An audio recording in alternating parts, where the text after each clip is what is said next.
Another good day for us here. Moving right along this morning. Had some good install meetings this morning, and then obviously head out to the field. Be a very similar kind of setup to what we did yesterday with the team periods. Maybe some sudden changes mixed in there, trying to obviously just keep everybody alert and aware. So we changed some of the practice. I like to throw in some surprise sort of plays or situations that we did like yesterday, just to keep everybody on the same page. Added into what we call like kind of end of the game sort of situations, 4 minute, we call it, when you're trying to either run the clock out or get the ball back. So that'll be a big emphasis today. Those come up very frequently through the course of the season. It's interesting, when you start to look at some of the situational football stuff that occurs, we're kind of in the mode right now where games can switch back and forth pretty quick, and it's just the mentality and the understanding of the situation between like 4 minute and 2 minute and got to have it, and those types of kind of back and forth, emotional up and downs and mental and physical kind of requirements that are needed for those situations. So we're trying to get those mastered right now while we have the time before we head out. And so we'll try to mix those in, but should be pretty similar, to what we saw yesterday, and try to get a lot of work done on the other field for you guys. And, should be the same today.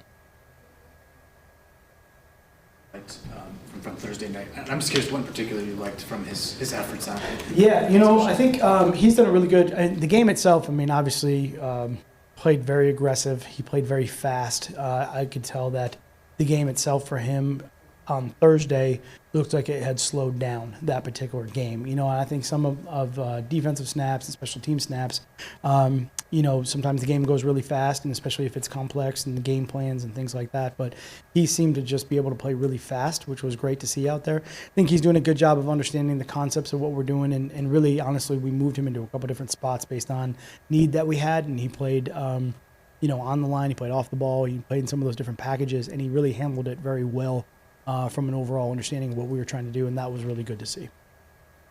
Yeah, Matt, just to be clear on something, Marvin Jones was there at the start of practice, and then he, left or disappeared. I don't think any of us really even saw him leave. What happened there? Okay.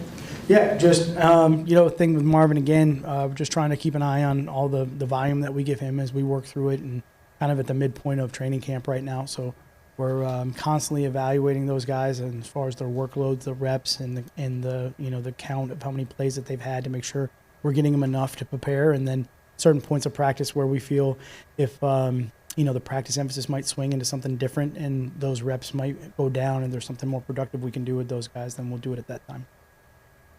Go for Stafford too, but can you just explain why a quarterback needs a rest day at this point in camp? Yeah, and it'll be the same for him today. This was a scheduled kind of break in the middle of camp that he and I had talked about before in July, where we thought it'd be a good opportunity coming out of New England before we head to Houston, which would be another really kind of intense couple days of practice. That be just a good opportunity for him to be at practice. He's going to do whatever is scripted for him to do for the day, and then give some of the other guys an opportunity to go out and compete, and then also just allow him. He's been doing this. He's a professional. He handles himself really well. He prepares really hard. He's great in the meeting. So just thought it was a good break in the action in the middle part of training camp to do that. Quarterbacks only have like a certain amount of throws, or was there something you saw late last season? Yeah, no, I don't really do the pitch count thing. Like, I know a lot of people like to stories about the quarterbacks and the pitch count in baseball, and I'm not a baseball guy. So I think for me, it's just it's really just a feel thing. As far as having the game on Saturday, you really got to think about the games, and the practice weeks that we have and what leading up to it. What's different about the preseason is you can really get into some unusual weeks. Thursday, Saturday, Friday, Thursday, short, and then we know the fourth one when that is, and then to get ready for the regular season. So some of the patterns are just different than would be normally during the regular season. This is one of those ones where, when we get back from Houston, we land, we'll have the player day off, and then we really go into called a Buffalo Wednesday. So it's kind of just a weird sort of weekly schedule where, in the regular season, it is what it is. You have to just prepare and go normal, but where we can kind of maybe control some of that in the preseason, we always look at those options. Along the same lines, Go for it. Along the same lines as Kyle's question, when you're building kind of the depth of your football team, guys like Miles are important. And what about Jalen Reese-Maben as well? A core special team guy, Yep. Can step in, play some different roles on defense. How important are those guys to kind of the overall glue of your team? Yeah, they're critical. Those players are critical, and I would say along with, with Miles, Jalen, really kind of the same thing the other night. I thought some of the things that he did defensively, he played much quicker, much faster. He's a very explosive player anyways. He's got a great skill set that you see a lot of times on special teams and when he has those opportunities on defense, but to be able to put him in more of those packages and see what he can do in some of those situations out there was good to see on Thursday. And there's, as a linebacker with Miles and Jalen too, there's the added pressure of having to run a defense, call a defense, organize a huddle, make sure everybody's in there, get substitutions right. There's a lot of things in there that we kind of could throw on those guys and see how they responded in the game because, quite honestly, when you practice during the course of the week and when you play in a game, you're going to practice with the majority of the reps the way that you think it's going to go. But once that changes in game, sometimes those guys that come in, they might not have enough of a background with that stuff or experience. So as much as we can get that to them in those opportunities, it's not as easy as it sounds. I think sometimes to have the communication come through your ear. You're trying to process. You got the opponent over there. You're trying to organize all 10 guys on your side and put all of those pieces together and still remember what you're supposed to do and how you're supposed to the calls and communication you have to make before the ball snaps. So there is some great practice game reps to that we're trying to get also. Just on this, back to the scheduling. See, obviously it's been warm here, but not Houston hot. So how early in advance do you need to start preparing guys for what it's going to be down there? Yeah, great question. There's a huge part of this from a nutritional standpoint that we're educating the players for. Currently starting yesterday and today. It is something we have to really make sure they're conscious of when we get down there. I think the unfortunate thing is that we can't simulate that kind of heat.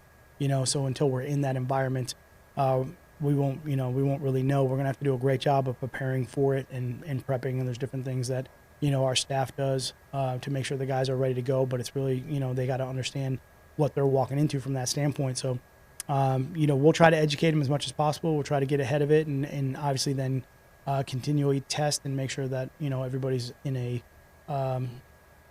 good, whatever it is, physical condition to be able to go practice in those conditions. It's something that, Coach O'Brien and I talk about a lot too as we, get ready for our preparation. He's kind of giving me the details of what it's been like down there and what they've done from a practice standpoint and how they've been able to handle some of the weather and get through it. So we're making those modifications also. I know we had one more. Hang on. Good. Yeah, just this kind of a versatility thing Joe Dahl has shown, even before you got here, do the different things. But I saw a lot of left guard yesterday. How much would you like him to fit into that position and where he stands, and have somebody absolutely win that position, not just sort of inherit it? I think with Joe in general, I think he definitely go back to the versatility part of it. He's really done a good job of playing across the board inside. That's really very important for us, and especially when we start to try to piece whoever those 5 best players are that can play in the game. And then, once you get through that, then there's obviously only so many backup players that you can bring at the offensive line position. So having that sort of flexibility is critical for us. And then on top of that, when you have guys that can, move across the board and be out there on the field, just kind of the communication part of it is also ties into how important that is. So, for us, it's still competition. We're still trying to figure out what the best situation is there, just like every position. And there's still a lot of training camp left to go, and we got a couple really good competitive weeks coming up to see that. So he'll battle away, but it is good to have that versatility inside and, to be able to use those guys in, all 3 positions as much as possible. This might be very in the weeds a little bit here, but part of the reason you're doing the joint practice with Houston and being down there in the heat, is that in part because of you guys are opening in Arizona? Is there any correlation to that at all? Because of how hot it could be there? It's not a bad thing, from that standpoint. Probably, I think for me in general, wherever we opened up week 1, it was just a great opportunity to work with someone that, I know really well and kind of runs a similar operation from a standpoint of what's required and how we need to practice and do all that. I like the added, part of the heat just in general, regardless of where we play, because I think it's obviously helps the conditioning aspect of your team. And to get down in some heat, I think is good for everybody, to try to experience that and push through it and try to make us better. So fortunate that maybe it just worked out that way schedule-wise, more so than saw the schedule and was like, hey, we have to do this. It was really more about Coach O'Brien, his staff, his team, and, the relationship that we have.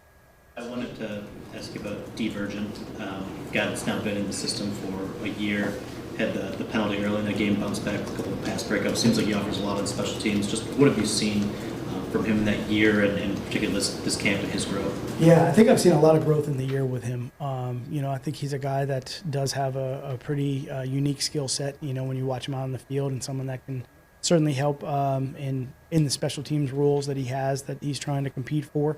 But what's been good is the defensive part of it, where in the game, obviously with the penalty, wasn't played the way that we are trying to get it to play. But I thought from the standpoint of what he did after that and his competitiveness and his way to kind of bounce back, settle down, and use some of the technique and the with the coverage systems that we were calling at the time, I thought he did a good job, kind of just that mental toughness to be able to handle that. So just competitive, tough. The biggest difference I would say in the course of the time that we've had him is just every single day he's attacking it with the same attitude, the same approach. He's consistent every day he comes in the building, and I think that's really what's allowed him to get better. He can take the coaching, he understands what we're trying to do, and he goes out and tries to apply it to the best of his ability out on the field, whether it's defense or special teams, both of those cases. So, another great week to hopefully see some development there.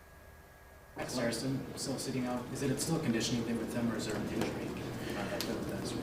No, again, I think with him, we're just trying to do the best we can for him to get ready to go. And a guy who's played a lot of football for a number of years and has handled these situations in training camp the same for a while, and just working with him to make sure he's ready to go. When we get to that point. So just that open communication back and forth, and those guys are doing stuff. They're out there and they're working. It's just kind of the who they're working with at that point. And I would say that our training staff does a great job of being very proactive in some of that stuff out on the field to get those guys ready to go. And it's a much more controlled environment. The biggest thing for us is when we transfer into where we are right now in training camp, where it's I don't want to call it live action, but you're engaged with another player. There's different torques. There's different things that can occur on your body that's different than maybe a simulated sled or a bag. So we just want to make sure that we're always conscious of that as we work guys back.